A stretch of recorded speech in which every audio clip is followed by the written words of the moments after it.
திருவள்ளூர் அருகே அமோனியா வாயு கசிவு விபத்து ஏற்பட்ட ஆலையில் 2 டன் அளவிலான அமோனியாவை வெளியேற்றும் பணி நாளை தொடங்குகிறது.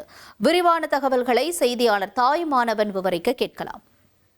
மாவட்டம் கன்னிகைப்பேறு கிராமத்தில் செயல்பட்டு வரக்கூடிய தனியார் இறால் பதப்படுத்தக்கூடிய தொழிற்சாலையில் கடந்த சில நாட்களுக்கு முன்னதாக அமோனியா வாயு கசிவு விபத்து ஏற்பட்டதில் சுமார் 100க்கும் மேற்பட்ட வடமாநில தொழிலாளர்கள் கடுமையான உடல் பாதிப்பை சந்தித்திருந்தாங்க. இதுவரைக்கும் 18 பேர் உயிரிழந்திருப்பதாக அரசு துறையின் தரப்பில் அதிகாரப்பூர்வமாக செய்தி வெளியிடப்பட்டிருக்கக்கூடிய நிலையில் இந்த தனியார் தொழிற்சாலையில் பார்த்தோம் என்றால் 2 டன் அளவிலான அமோனியா இன்னும் தேக்கி வைக்கப்பட்டிருப்பதாக தகவல்கள் என்பது கிடைக்கப்பட்டிருக்கிறது. எனவே இந்த 2 டன் அமோனியாவை பாதுகாப்பான முறையில் வெளியேற்றுவதற்கு தேவையான நடவடிக்கையை திருவள்ளூர் மாவட்ட நிர்வாகத்தின் தரப்பில் முன்னெடுக்கப்பட்டு வருகிறது. இதற்காக பல்வேறு துறை அதிகாரிகளை ஒருங்கிணைத்து அது தொடர்பான பல்வேறு ஆய்வுகள் என்பது மேற்கொள்ளப்பட்டு வருகிறது.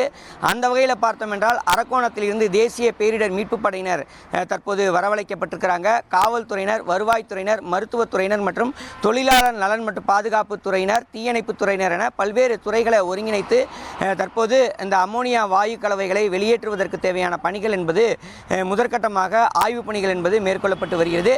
நாளை மற்றும் நாளை மறுநாள் 2 நாட்கள் இந்த அமோனியா வாயுவை வெளியேற்றுவதற்கு தேவையான பணிகள் மேற்கொள்ளப்பட இருப்பதாக மாவட்ட நிர்வாகத்தின் தரப்பில் அறிவிப்பு வெளியிடப்பட்டிருக்கிறது. அது மட்டும் இல்லாமல் பல்வேறு பாதுகாப்பு வழிமுறைகளும் வெளியிடப்பட்டிருக்கிறது.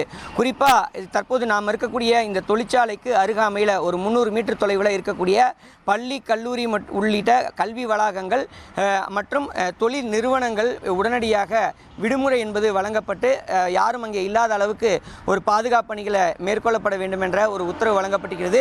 அது மட்டும் இல்லாமல் அருகாமையில் ஒரு 500 மீட்டர் தொலைவுக்குள்ளார இருக்கக்கூடிய குடியிருப்பு வாசிகள் அனைவருமே முறையாக வெளியேற்றப்பட்டு அருகாமையில் இருக்கக்கூடிய தனியார் மண்டபத்தில் பாதுகாப்பான முறையில் தங்க வைப்பதற்கு தேவையான ஏற்பாடுகளும் மாவட்ட நிர்வாகத்தின் தரப்பில் மேற்கொள்ளப்பட்டு வருகிறது. மேலும் இந்த குறிப்பிட்ட இந்த தனியார் நிறுவனத்திற்கு எந்த நிறுவனத்தின் தரப்பில் அமோனியா சப்ளை செய்யப்படுகிறதோ அந்த நிறுவனத்தைச் சேர்ந்த ஊழியர்கள் வரவழைக்கப்பட்டு அந்த நிறுவனத்துடைய டேங்கர் மூலமாக இங்கு சேகரித்து வைத்திருக்கப்பட்டிருக்கக்கூடிய அந்த அமோனியாவை வெளியேற்றக்கூடிய பணிகள் என்பது மேற்கொள்ளப்பட இருக்கின்றன. இதற்காக அமோனியா டேங்கரும் வரவழைக்கப்பட்டிருப்பதை பார்க்க முடிகிறது. நாளை மற்றும் நாளை மறுநாள் 2 நாட்களும் இந்த அமோனியாவை வெளியேற்ற தேவையான பணிகள் என்பது மாவட்ட நிர்வாகத்தின் தரப்பில் பல்வேறு துறைகளை ஒருங்கிணைத்து மேற்கொள்ளப்பட இருக்கிறது. இப்படிப்பட்ட நிலையில் தான் அமோனியாவை பாதுகாப்பாக காற்றில் கலக்காமல் பொதுமக்களுக்கு எந்தவித பாதிப்பும் ஏற்படாமல் பாதுகாப்பாக வெளியேற்றுவதற்கு தேவையான முன்னெச்சரிக்கை நடவடிக்கைகள் மேற்கொள்ளப்பட்டு வருகின்றன. அது மட்டும் இல்லாமல் அமோனியாவை டேங்கரில் ஏற்றும் போது வாயு வெளியேறுவதை தடுப்பதற்கு ஸ்க்ரப்பர்கள் பயன்படுத்தக்கூடிய பணிகள் என்பது மேற்கொள்ளப்பட இருக்கிறது. குறிப்பாக இந்த ரசாயன ஸ்க்ரப்பர்கள் மூலமாக இந்த அமோனியா வாயு வெளியேற்றுவதை தடுப்பதற்கு தேவையான பணிகள் முன்னெடுக்கப்பட இருக்கின்றன. குறிப்பாக அமோனியா வாயுவை நீர்த்த சல்ஃபியூரிக் அமிலம் அல்லது தண்ணீர் மூலமாக வினைபுரிந்து காற்றில் கலப்பதை தடுப்பதற்கு தேவையான முன்னேற்பாடுகள் மேற்கொள்ள திட்டமிடப்பட்டிருப்பதாக தகவல்கள் வெளியிடப்பட்டிருக்கிறது.